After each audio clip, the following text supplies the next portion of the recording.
Hoje eu voltei aqui para ler um conto da Clarice Lispector que se chama Silêncio. É um conto diferente dos que eu tenho lido, porque não é um conto que narra uma história, um acontecimento. É um conto que eu acho que a gente pode chamar de abstrato. E eu gostei muito, porque apesar de ser um conto curto, amplifica muitas coisas, muitos sentimentos. Se você não conhece e quiser saber um pouco mais sobre essa Clarice mais abstrata, que a gente encontra principalmente nos romances, fica aí para ouvir esse conto.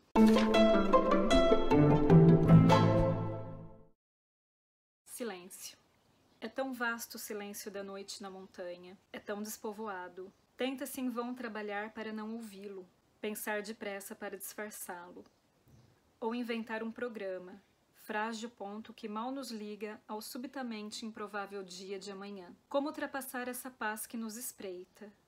Silêncio tão grande que o desespero tem pudor. Montanhas tão altas que o desespero tem pudor. Os ouvidos se afiam, a cabeça se inclina, o corpo todo escuta. Nenhum rumor, nenhum galo. Como estar ao alcance dessa profunda meditação do silêncio? Desse silêncio sem lembranças de palavras. Se és morte, como te alcançar? É um silêncio que não dorme, é insone, imóvel mas insone, e sem fantasmas. É terrível, sem nenhum fantasma. Inútil querer povoá-lo com a possibilidade de uma porta que se abra rangendo, de uma cortina que se abre e diga alguma coisa. Ele é vazio e sem promessa. Se ao menos houvesse o vento. Vento é ira, ira é a vida. Ou neve, que é muda, mas deixa rastro. Tudo embranquece. As crianças riem, os passos rangem e marcam. Há uma continuidade que é a vida. Mas este silêncio não deixa provas. Não se pode falar do silêncio como se fala da neve. Não se pode dizer a ninguém como se diria da neve. Sentiu o silêncio desta noite? Quem ouviu não diz. A noite desce com suas pequenas alegrias de quem acende lâmpadas com o cansaço que tanto justifica o dia.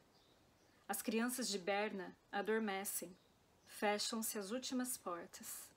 As ruas brilham nas pedras do chão e brilham já vazias. E afinal apagam-se as luzes, as mais distantes.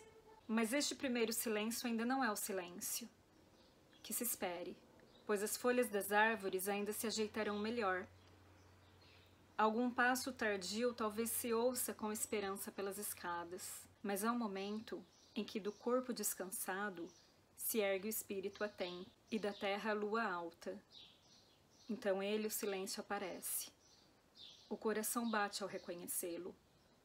Pode-se depressa pensar no dia que passou, ou nos amigos que passaram e para sempre se perderam.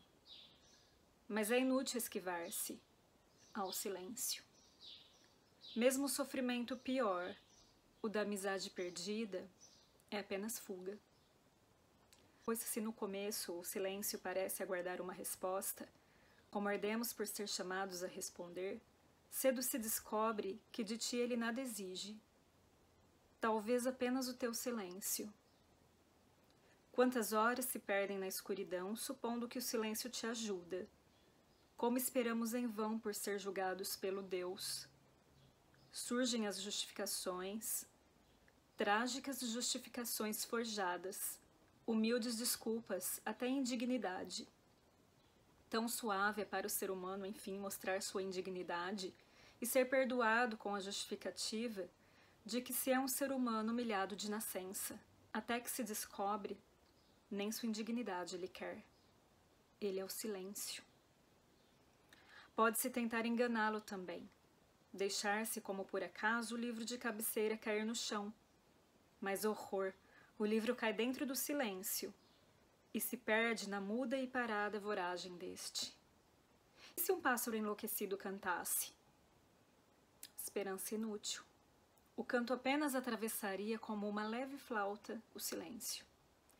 Então, se a coragem não se luta mais, entra-se nele, vai-se com ele, nós, os únicos fantasmas de uma noite em Berna.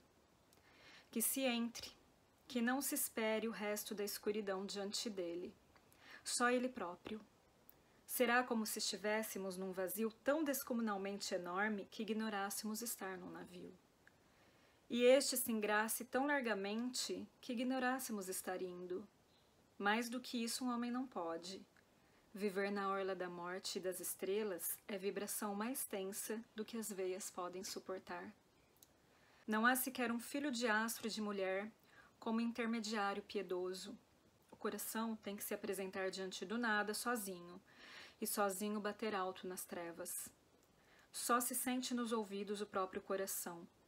Quando este se apresenta todo nu, nem é comunicação, é submissão, pois nós não fomos feitos senão para o pequeno silêncio.